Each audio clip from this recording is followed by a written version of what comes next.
Армысыздар, құрметті телекөрермендер.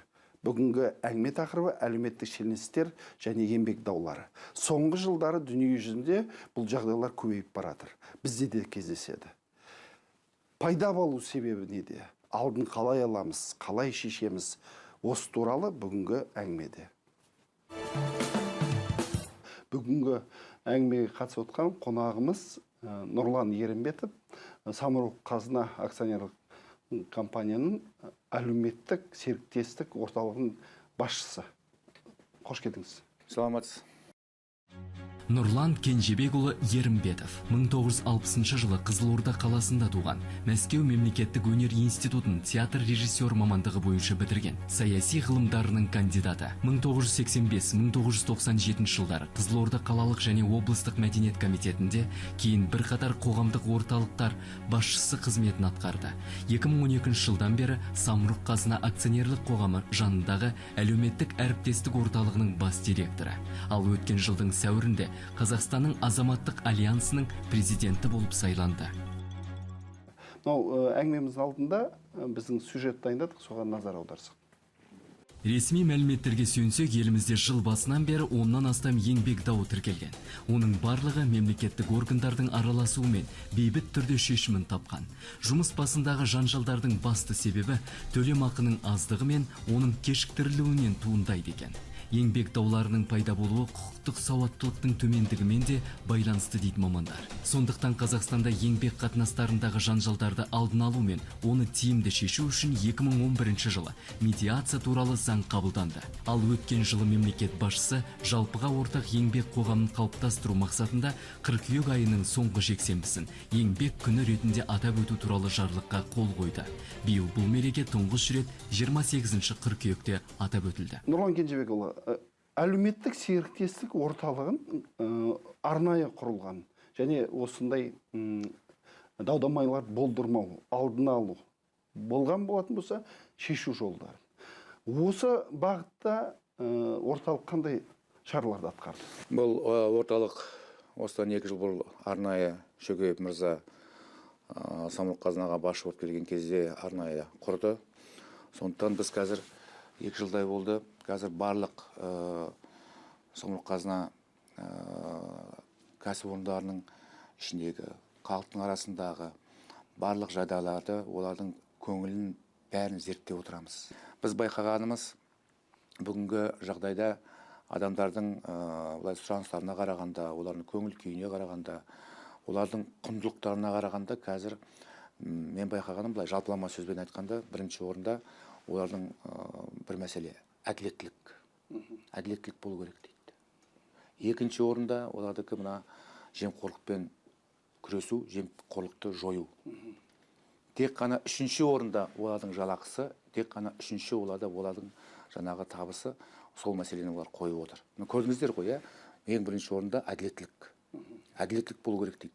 Бұл туралы елбасы да сол жиында бөлек айтып кетті. Мысалы, қызметке қабылдауда әділеттік болу керек. Жаңағы талантты жастарды көбірек қабылдап, сосын бір-бірін бағалап отыр. Сосын жаңағы кім қалай өскені біз біліп отыруымыз керек дейді. Кім қалай бригадир болды, кім қалай цехтың бастығы болды, не үшін болды, қандай білім үшін, тәжірибесі қандай оның, адамдармен қарым-қатынасы қандай. Сондықтан осыған қазір көп назар аударылады. Қазір біз байқағанымыз мына жұмысшылардың дауысы естіле бастады. Үнсіз жүрмейді қазір. Жағдай ұнамаса, олар қазір өздері шығып, жаңағы кәсіпорын болсын, басқасы болсын, басшылары болсын, партияның жаңағы сол жақтағы бөлімшелері болсын, солар арқылы олардың өздерінің ойларын жеткізгісі келеді. Жақындарда Самұрық-Қазына компаниясын шетелден шақырған бір мықты маман осы дау-дамай бойынша бір жақсы ұсыныс айтты. Ең үлкен проблема бұл сіздердің жиналыстарыңыз, немесе осындай бір дау-дамайды талқылаған кезде тыныштық кезінде өтеді. Бірақ басшысы ғана сөйлейді, қарамағындағы кісілер сөйлемейді. Мысалы, ол да дұрыс деп есептеймін өзім, себебі ол талқыламағаннан кейін, қарамағында жүрген адам пікірін айтпағаннан кейін, ол әрине сол басшының ғана пікірмен шешілетін болады. Осы жағына орталық қандай шаралар атқарып жатыр? Арасын қосу, байланыстыру мәселесі. Әртүрлі мекемелердің атынан бізге көп хат түседі. Сосын өзіміздің тікелей телефонымыз бар, байланысымыз бар. Сосын өзіміз тікелей сол кәсіпорындарының басшыларымен хабарласып, ақылдасып отырамыз. Жағдай не болды? Осындай ма? Ұшып барамыз сол жаққа. Сол мекемеге. Сосын қазір біз өзіміз бір жылдай болды, медиаторларды дайындаймыз. Адамдардың басын қостыратын, екі адамды бір столдың үстіне отырғызып, әңгімеге қостыру жағын үйрететін, бір-бірін келісімге шақыратын, сотқа бармайды. Сотқа жетпей-ақ. Сотқа жетпей-ақ. Сондықтан ол сотқа барсаң, ол уақыт, ол шығын. Мысалы, медиация өзі жақсы деңгейде жұмыс істейтін болса, онда соттың да жұмысы азар. Біз қазір осы Самұрық-Қазына жанынан 700 медиатор дайындадық.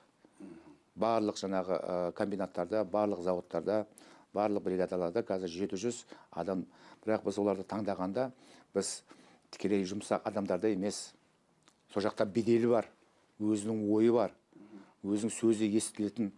Халық оны онсыз да көлік куәлігі бар ма, жоқ па, онсыз да содан барып ақыл сұрайтындарды жинадық біз.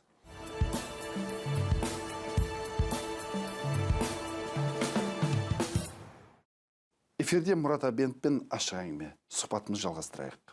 Осы алдын ала жоспарлау мәселесі. Мысалы, қысқарту, штат қысқару.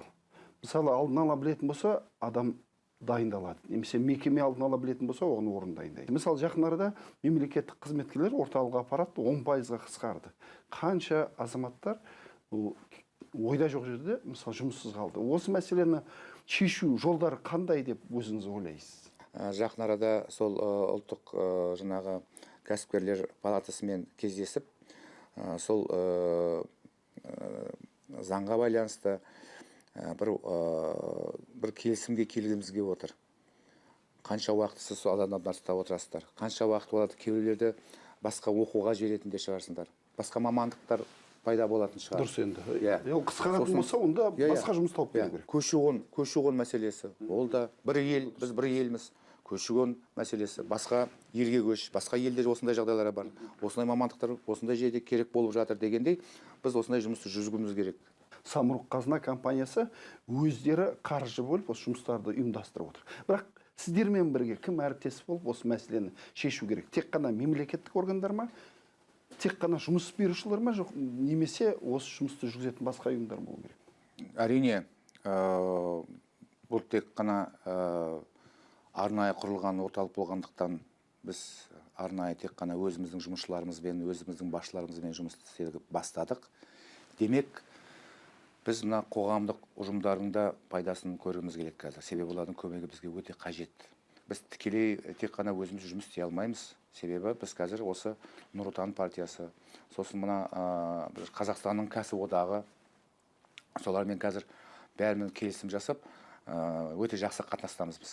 Ал Нұрлан Кенжебекұлы, бүгін керемет әңгіме болды деп есептеймін. Көп жағынан біз осы мәселені талқылап қарадық. Сізге рахмет, шақырғандарыңыз үшін рахмет, осындай ашық әңгімені көтергендеріңіз үшін рахмет. Сау саламат болайық. Рахмет. Бүгінгі әңгіме түйіні. Қай мемлекет болмасын, экономикасы дамыған сайын азаматтардың жеке сұраныстары көбейеді.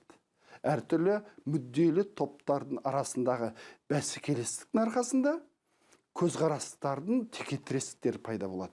Бұның барлығы әлеуметтік шиеленістерге негіз болады. Бұл шиеленістердің пайда болуы заңдылық, одан қорқудың қажеті жоқ. Ең бастысы алдын алып, болдырмауға жағдай жасап, ал болған жағдайда әділ және тез арада шешу керек. Дауласып, биге жүгінгенше, дауласпай, ақылға жүгінген дұрыс деген халықтың сөзін ұмытпайық. Құрметті көрермендер, осымен хабарымыз аяқталды. Терезелеріңізден күннің шуағы кетпесін.